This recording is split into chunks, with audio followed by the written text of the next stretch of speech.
Well, greetings, people of the internet. Unky Joe here, Unky Joe's Playhouse. Today, the obsession continues. Come along with me for the ride.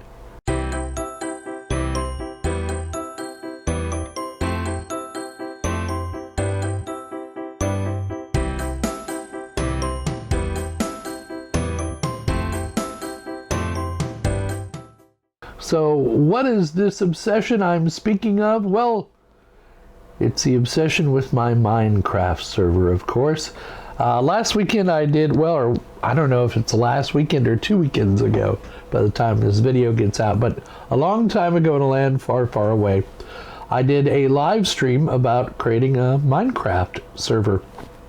And I decided to go ahead and put this on that HP ML370 G6 that I inherited from a client. Now the plan is to put Minecraft on here, learn how to use it, learn how to set up a server, invite some of you great folks out there to come in and use my Minecraft server. But before I did that, I wanted to do some upgrades to this HP ML370 G6. But the goal is I wanted to I've got a couple of X5670 CPUs in my Dell R710, the one with the 2.5-inch drives, and thought was that I would take the CPUs out of there, put them into this HP unit, and then also upgrade the RAM at the same time, because this has a single processor bank of 32 gig of RAM, so I would need to add another set of RAM for the other processor. So that's what this video is all about today. So let's go to the bench. Well, here we go. There I am in all my glory. And you can see the look on my face as I grimace, lifting that above my knees. Yeah, I'm getting old, folks. And I really need to take better care of myself. Do more swimming, do whatever. But anyway, I got it up on the table and we got it apart. And this thing probably weighs 50 or 60 pounds. It's a beast. It's a beast. And I was looking so forward to this, to getting my hands inside of a computer again. You know how I love to do that. So the first thing to do is figure out how to take the baffle off so that I can get to the second CPU. And HP makes it easy. It just pulls right out. And then here I am getting some much needed cleaner for the CPUs. And now it's time. I waited a couple of days to get the CPU cooler in. It's a little tower cooler. You'll see it here in a minute. But here I am checking the RAM to make sure I have compatible RAM that can go into that system. And once I do that, then it'll be time to swap out the CPUs. So my goal here was to use two 3670 CPUs, Xeon's X5670 CPUs, sorry, which are high-powered Xeon servers from about, I don't know, quite a few generations ago. And use this in my Minecraft server, because that's what this server is going to be. I know there are better Minecraft servers out there, but it's just like it's just having some fun with old equipment, putting it to work. So I like to think I'm a careful person when I build things and take things apart, but I have nerve damage in my hand, and it makes it really hard to feel and to manipulate items in my hand, and I really need to get to the point where I stop trying to do delicate work like this and hand it on to somebody else. So while my intentions were good, and you can see I put that CPU in just fine, for whatever reason, I felt the need to touch the top of the CPU. Don't do that with these sockets. Fortunately, I didn't damage this one, but I'm about to damage this second one. Now, I did not check this socket to see if there were any problems before I put the CPU in. So I can only assume the act of me installing a CPU, and you'll see here, I kind of put it in there wrong, and then I slide it around. See how I was sliding it around? And evidently when I did this, and especially when I tipped it right there and then pressed down, it damaged some of the pins on the socket. And I didn't know it until I actually tried to boot the machine up, and I was getting some really weird noises. So I'm applying thermal compound to the CPU 0 or 1 and CPU 1 or 2, however you want to label them. And you'll see what I like best about this server as you look down into it. Look at all those PCI Express slots. And now half of them are not usable to me. Well, they weren't usable to me before, but half of them aren't usable to me now because I don't have a second CPU and I've damaged that CPU socket. So I got one of these coolers, or had one, and then I got another one off of eBay. I think I paid $10 for it, including shipping. And it was here within a couple of days. And like I said, I was really looking forward to having dual CPUs in this thing, but we'll have to make do with what we've got. So there I am putting the CPU cooler on here, and I got to hand it to HP. This is a very well-designed system. I'm normally not that impressed with HP. I've had issues with them in the past, but this particular server was not bad.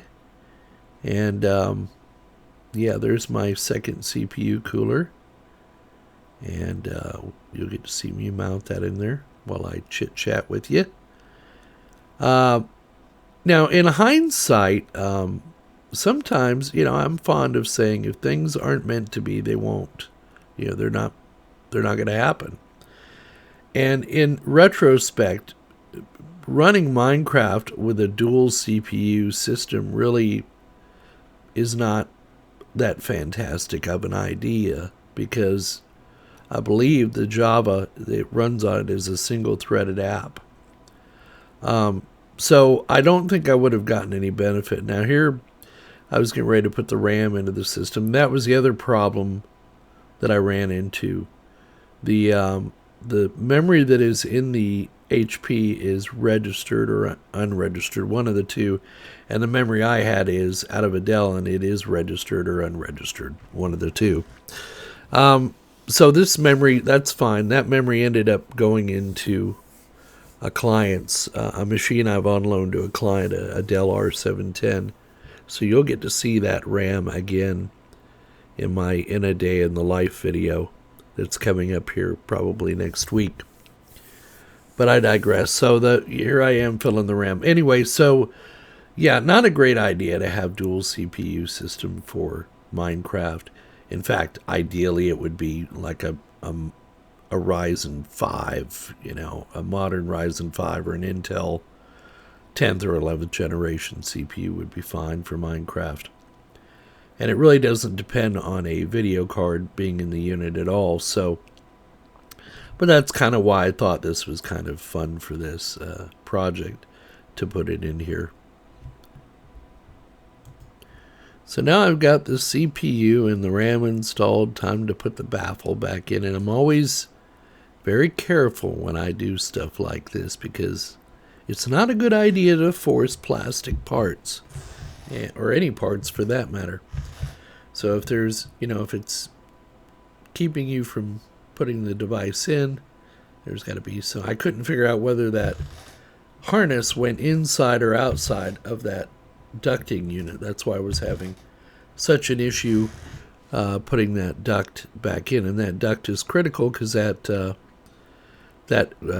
puts airflow over the RAM and the CPU, which can get, rather hot when they're being used. So take your time, figure it out. And it doesn't help when your dexterity is not what it should be. And again, I'm just saying, when you don't have the dexterity, you don't realize how much you depend on that to, as a mechanic or as a technician, you feel a lot with your hands, and your body just intuitively knows when something is in place properly. So that's why I was taking my time on this and double and triple checking and making sure all the little plastic pieces were going around the little posts in there, and that the actual fan was plugged in. So now the post, and this is where I realized I had a problem, and it would not boot. It was just giving a steady tick, tick, tick, tick, tick, and I knew then that I had issues, and so I tried a number of things. I tried removing the video card, even though I was booting off of the inboard or onboard video. I took out the video card in the hopes that perhaps maybe that was what was causing the problem. And of course it wasn't. And, after that, it's just a process of elimination. So I knew that, what was the last thing you put in? Well, it was RAM and CPU. So let's take them out and inspect them and see if it boots at that point. And so that's what I'm going to proceed to do. Of course, there's my ever-present cup of coffee over there with cream only. I don't use sugar in my coffee anymore. I'm being a good boy about that. And there I was like, you reach that point where you're just like, you put so much time and effort into this, and could it be something as simple as RAM not being seated, or, you're just kind of grasping at straws after that point.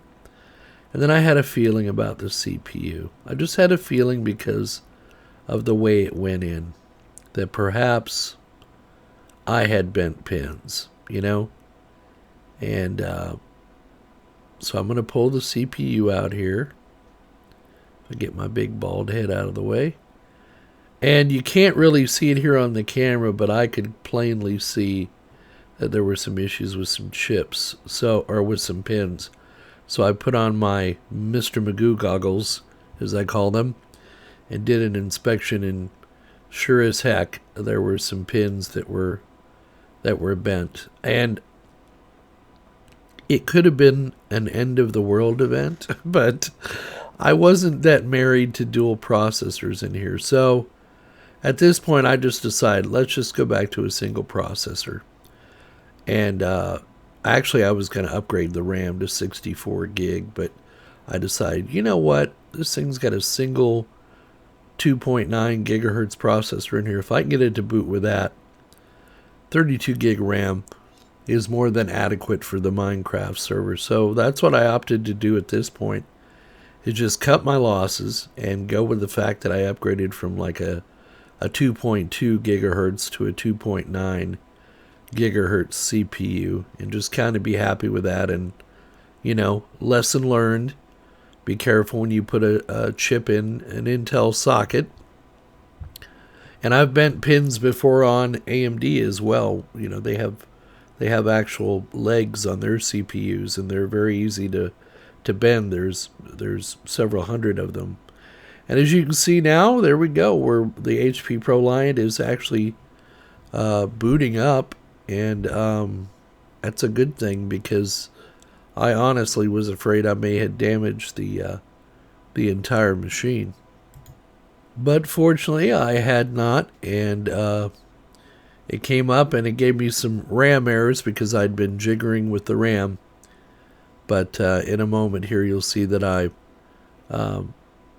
get past that point and I can boot normally into the operating system, and that's exactly what I was able to do. And then I'm going to put this thing back down on the floor where it belongs in its home, and then we'll see if it boots up, and if the CPU upgrades were successful or not.